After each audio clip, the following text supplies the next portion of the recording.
Ya, terima kasih buat pemuda remaja GTC Margokerto. Sungguh senang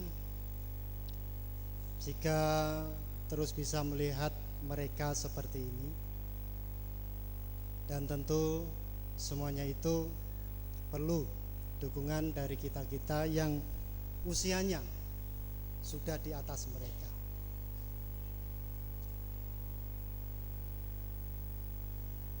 Bapak, Ibu, dan saudaraku yang dikasihi oleh Tuhan Yesus Kristus, pagi hari ini kita akan belajar kebenaran firman Tuhan. Tapi tentunya tidak akan afdol gitu ya, jika Bapak Ibu tidak mengetahui siapa yang pagi hari ini menyampaikan kebenaran firman Tuhan. Artinya saya pengen banget gitu loh, kenalan gitu. Bapak, Ibu, dan saudaraku yang dikasihi Tuhan, sebelumnya saya mewakili teman-teman pemuda dan juga jemaat GTC Margokerto mengucapkan banyak terima kasih karena diberi kesempatan diterima dengan baik di tengah-tengah jemaat GTC Kayu Abu ini. Bahkan juga kesempatan yang baik saya berada di belakang mimbar ini adalah satu anugerah. Karena awal saya hanya pengen mendampingi pemuda remaja saja, mengikuti mereka berkegiatan, tapi justru majelis memberi kesempatan saya juga untuk berpelayanan di tengah-tengah jemaat di mimbar ini. Ya, nama saya mungkin sudah di-share ya oleh Bapak Ibu majelis, Penta Kustafani. Namanya kayak asing tapi asli Jawa. Asli dari Jawa. Asli dari Blora. Merantau di Jepara. Kemudian Tuhan berkati dipertemukan dengan seorang istri dari Jepara, asli Jepara, Ibu Sukim. Di mana? Wow. Silakan Bu Sukim berdiri ya.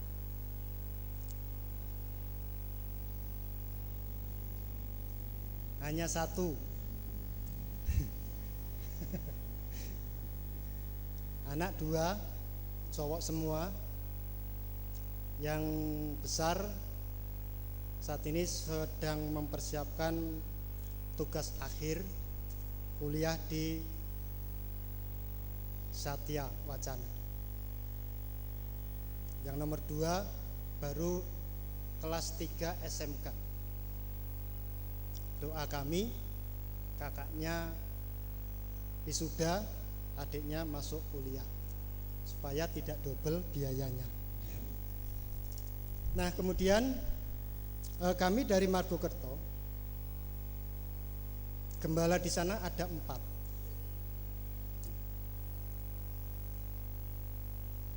Saya yang memang dari awal itu ditempatkan di pepantannya. Kemudian gembala yang lama karena sakit mendadak dipanggil Tuhan. Kemudian saya diperkenan untuk mempersiapkan gembala di GTC Margokerto.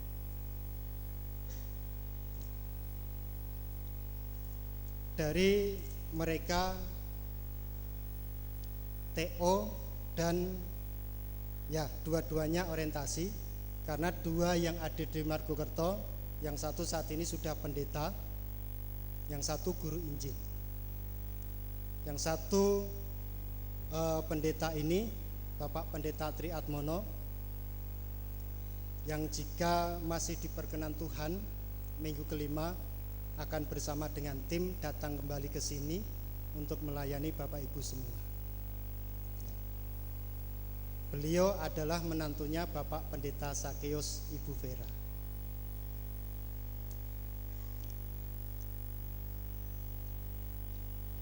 Itu sedikit. Kemudian juga salam dari teman-teman gembala yang ada di sana, karena mereka tidak bisa mendampingi juga ke sini karena kebetulan kemarin ada jemaat yang dipanggil Tuhan, juga berhubung di sana ibadahnya 3 kali. Jadi kami membagi waktu sehingga yang bisa mendampingi hanya saya. Mungkin itu sedikit yang dapat saya sampaikan. Tadi pemuda remaja sudah ya, ada komisinya di tengah-tengah mereka yang selalu setia mendampingi mereka, Bapak Andre. Boleh berdiri Bapak Andre? Ya, ini komisi dari pemuda. Baik, itu saja. Nanti jikalau masih pengen mengetahui lebih banyak kami atau mereka, mungkin anakku kok belum dapat jodoh gitu ya, silahkan. Nanti saya di Margokerto itu sama pemuda paling dikatain Pak Penta itu loh, nawak-nawak kayak gitu. Kayak enggak laku saja itu. Baik Bapak Ibu dan saudaraku yang dikasih Tuhan, itu sedikit perkenalan dari kami. Dan selanjutnya mari kita mempersiapkan diri kita, hati kita untuk menerima kebenaran firman Tuhan. Bacaan yang telah kita baca dari kitab Filipi 2 ayat 1 sampai dengan 11, saya memberi satu tema, kesatuan dalam kerendahan hati seperti Kristus. Nah, ketika kita coba melihat tema yang diangkat ini, kesatuan dalam kerendahan hati seperti Kristus, ada satu hal yang perlu kita perhatikan, benar-benar perhatikan, yaitu di kata yang pertama, kesatuan. Kenapa kesatuan harus diperhatikan? Karena ini adalah satu kunci jemaat Tuhan diberkati, jemaat Tuhan ditinggikan, dipakai untuk menjadi berkat bagi orang lain. Kenapa kata kesatuan? Karena kita sebagai orang percaya itu tidak hidup sendiri-sendiri, tetapi kita hidup dalam persekutuan bersama-sama, sehingga kesatuan itu sangat penting. Nah, Bapak Ibu dan saudaraku yang dikasih oleh Tuhan Kristus, ketika kita memperhatikan kehidupan kita, kehidupan manusia, satu hal yang membanggakan dalam diri, baik mungkin itu seseorang pribadi atau mungkin itu adalah institusi, itu adalah keberhasilan atau pencapaian.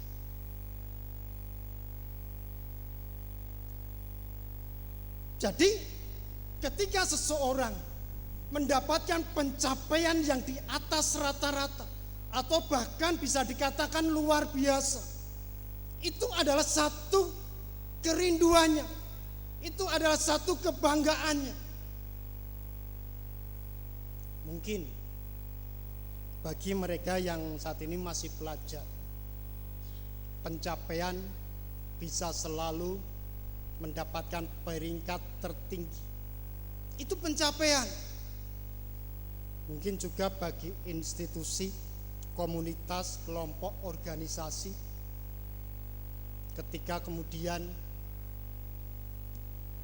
melaksanakan satu proyek dan itu berhasil, itu juga satu pencapaian. Tetapi Bapak Ibu dan saudaraku yang dikasih Tuhan, pencapaian-pencapaian yang seperti itu belum tentu itu bisa menjadi berkat bagi orang lain. Belum tentu pribadi yang mendapatkan pencapaian seperti itu menjadi berkat bagi orang lain. Belum tentu institusi yang memperoleh pencapaian seperti itu belum tentu juga dapat menjadi berkat bagi orang lain. Bisa jadi justru ketika orang-orang tersebut mengejar pencapaian itu, mereka tidak mempedulikan orang lain. Mereka sikut kanan, sikut kiri, supaya proyeknya berhasil. Ketika pelajar pengen sekali seperti itu, karena ternyata saya pernah mendapatkan informasi orang-orang yang sangat pintar itu kecenderungannya itu tidak peduli dengan orang lain, karena yang dipikirkan selalu ilmu, sehingga orang lain kadang tidak diperdulikan. Nah, Bapak Ibu dan saudaraku yang dikasihi Tuhan, lalu pencapaian yang seperti apa? Tentu pencapaian yang seperti dikehendaki oleh Allah sendiri. Pencapaian yang seperti apa? Yang tidak lain, pencapaian baik itu pribadi atau institusi yang bisa menjadi berkat bagi orang lain, bahkan lebih daripada itu, dirinya bisa menjadi sarana hormat dan kemuliaan nama Tuhan. Nah, bagian ini kita coba melihat apa yang diteladankan Tuhan Yesus Kristus. Ada satu pencapaian yang telah dicapai oleh Tuhan Yesus Kristus, sehingga diri Tuhan Yesus Kristus ditinggikan oleh Allah. Ayat 9 sampai dengan ayat yang ke-11.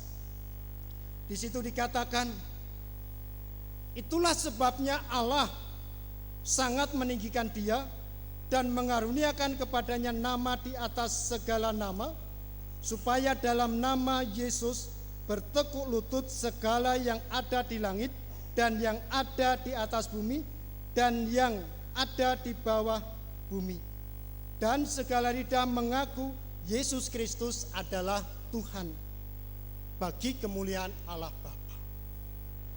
Ini adalah satu pencapaian dari apa yang dilakukan oleh Tuhan kita Yesus Kristus, sehingga ia ditinggikan oleh Allah. Dia dikaruniai nama di atas segala nama. Semua yang ada di bumi bertekuk lutut menyembah dia, dan semua mengaku bahwa Yesus adalah Tuhan. Ini adalah satu pencapaian. Yesus Kristus diangkat sedemikian luar biasa. Dan itu juga yang saat ini dikehendaki oleh Allah terjadi dalam diri kita. Allah ingin mengangkat setiap kita, baik pribadi maupun institusi, dalam persekutuan jemaat-jemaat yang sudah Tuhan tetapkan. Tuhan ingin semuanya mendapatkan pencapaian yang seperti itu, tidak hanya untuk kepentingannya sendiri, tetapi dapat menjadi berkat bagi orang lain, terlebih untuk hormat dan kemuliaan nama Tuhan. Nah, disinilah maka kata kesatuan dalam tema kita itu sangat penting sekali.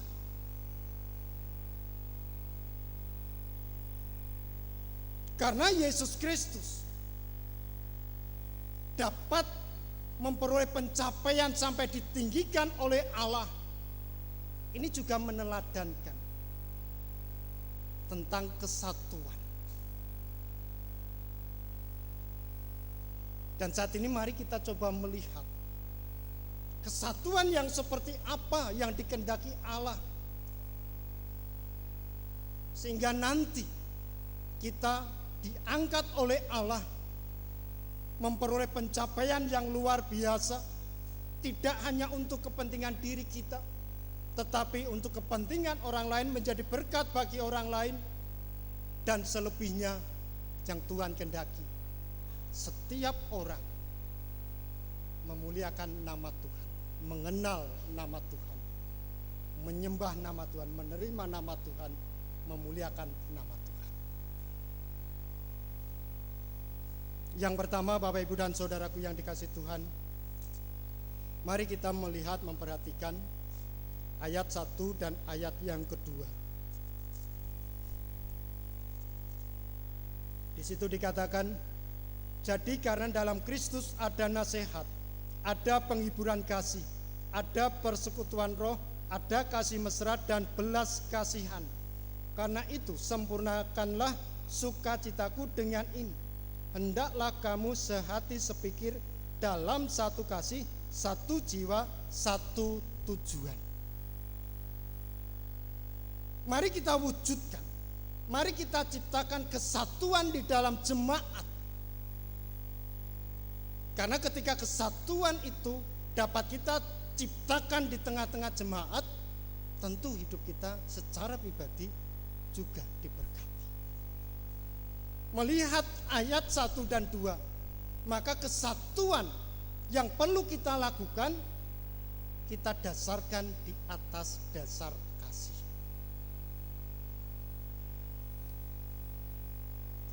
Kesatuan yang akan kita ciptakan, kesatuan yang akan kita upayakan supaya kita diberkati Tuhan, mari kita dasarkan dengan kasih.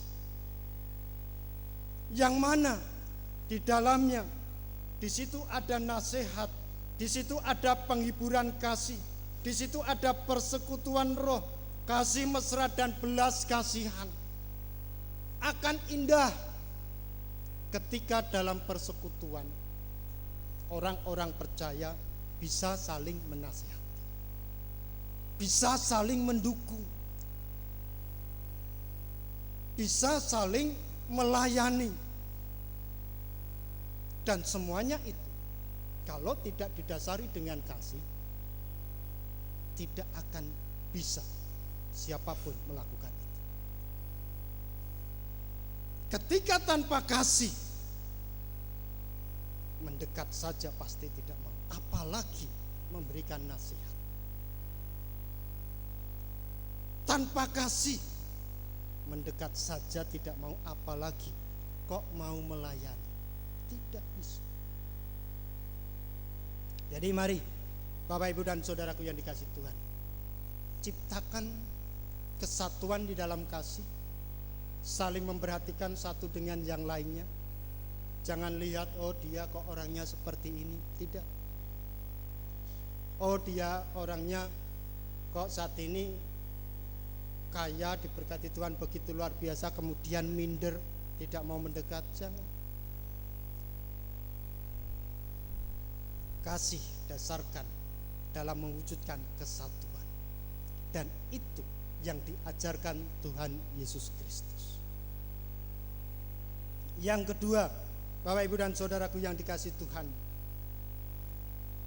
mari dasarkan upaya usaha kita untuk mewujudkan kesatuan di atas dasar kerendahan hati dan tidak mementingkan diri sendiri. Ayat 3 dan 4 di situ dikatakan, dengan tidak mencari kepentingan sendiri atau puji-pujian yang sia-sia, sebaliknya hendaklah dengan rendah hati yang seorang menganggap yang lain lebih utama daripada dirinya sendiri. Dan janganlah tiap-tiap orang hanya memperhatikan kepentingannya sendiri, tetapi kepentingan orang lain juga. Kerendahan hati itu akan muncul ketika hidup kita selalu kita taruh kasih. Dan itu adalah kunci dalam membangun kehidupan kekristenan yang kuat. Dalam satu kesatuan jemaat atau dalam konektisitas kita dengan orang lain,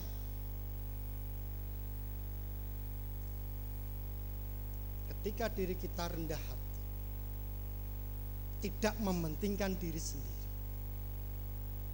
demikian itu juga dilakukan oleh orang lain, oleh saudara kita, maka akan terjadi saling mementingkan orang lain, saling merendahkan diri, maka akan terjadi saling melayani. Dan itu yang diteladankan, yang diinginkan oleh Tuhan untuk kita lakukan, supaya kita pribadi, persekutuan Kristen jemaat Tuhan, baik di tempat ini, di Margokerto, dimanapun juga, mampu menciptakan kesatuan dan dapat menjadi berkat bagi sesama. Yang ketiga, mengupayakan kesatuan supaya berkat, supaya kita diangkat, supaya kita menjadi berkat bagi orang lain. Kesatuan itu mari kita dasarkan dengan pengorbanan. Dan ini adalah keteladanan Allah yang diberikan kepada kita. Firman Tuhannya ayat 5 dan selanjutnya, hendaklah kamu dalam hidupmu bersama menaruh pikiran dan perasaan yang terdapat juga dalam Kristus Yesus, yang walaupun dalam rupa Allah tidak menganggap kesetaraan dengan Allah itu sebagai milik yang harus dipertahankan, melainkan telah mengosongkan dirinya sendiri dan mengambil rupa seorang hamba dan menjadi sama dengan manusia. Dan dalam keadaan sebagai manusia, ia telah merendahkan dirinya dan taat sampai mati, bahkan sampai mati di kayu salib. Allah karena kasih-Nya kepada kita mengorbankan putranya Yesus Kristus untuk memberikan keselamatan kepada kita. Dan saat ini untuk mewujudkan kesatuan supaya kuat sehingga berkat Tuhan dilimpahkan atas kita, maka diperlukan sebuah pengorbanan. Pengorbanan yang tanpa syarat. Mungkin untuk menopang yang lemah, yang kuat, yang memiliki, bisa berbagi pengorbanan. Mungkin juga yang lemah ketika tidak memiliki sesuatu yang diberikan, mungkin dengan tenaganya, dengan apapun, pengorbanan. Bapak Ibu majelis, untuk terus mengupayakan pertumbuhan jemaat juga diperlukan pengorbanan, waktu, tenaga, biaya. Itu pengorbanan. Dan tentunya pengorbanan itu juga yang diharapkan dari setiap kita. Sekalipun kita tidak dipercaya untuk, saat ini tidak dipercaya untuk menjadi pengurus atau majelis. Karena kadang orang berpikir wajar bahwa kalau menjadi majelis, kalau menjadi pengurus, ya harus siap berkorban segala. Tetapi mari, ini untuk kita semua. Tidak hanya untuk Bapak Ibu majelis, tidak hanya untuk pengurus-pengurus, tidak hanya untuk aktivis yang harus berkorban. Kita semua harus berkorban. Karena yang kita tujuan dari semuanya ini adalah kesatuan jemaat. Sehingga di mana ada kesatuan jemaat, maka berkat Tuhan itu mengalir. Dan dalam kesatuan jemaat itu akhirnya dapat menjadi berkat bagi orang lain. Dan biarlah melalui apa yang kita upayakan, nama Tuhan dipermuliakan. Jadi mari Bapak Ibu dan saudaraku yang dikasihi oleh Tuhan Yesus Kristus, kita mengimani dan kiranya kita semua dapat menghidupi nilai-nilai yang terdapat di kitab Filipi ini dalam kehidupan kita sebagai pusat hidup kita, keteladanan kita sehari-hari. Dengan demikian, percayalah, kita pribadi, kita jemaat akan menjadi jemaat yang kuat, kokoh, penuh kasih, dan akhirnya bisa menjadi sarana untuk kemuliaan nama Tuhan. Tuhan Yesus memberkati kita semua. Amin. Bapak, Ibu, dan saudaraku yang dikasihi Tuhan, bersama-sama mari kita sejenak merenungkan apa yang menjadi bagian kehidupan kita. Bukankah Tuhan telah berkorban sedemikian rupa untuk mengangkat kita dari lumpur dosa? Bukankah itu menunjukkan kasih Allah dan apa yang dilakukan, yang tidak menganggap kesetaraannya dengan Allah, yang mengosongkan dirinya? Itulah bentuk kerendahan hati yang diteladankan Allah di dalam Yesus Kristus. Itu yang mau Tuhan atas kita melakukan keteladanannya.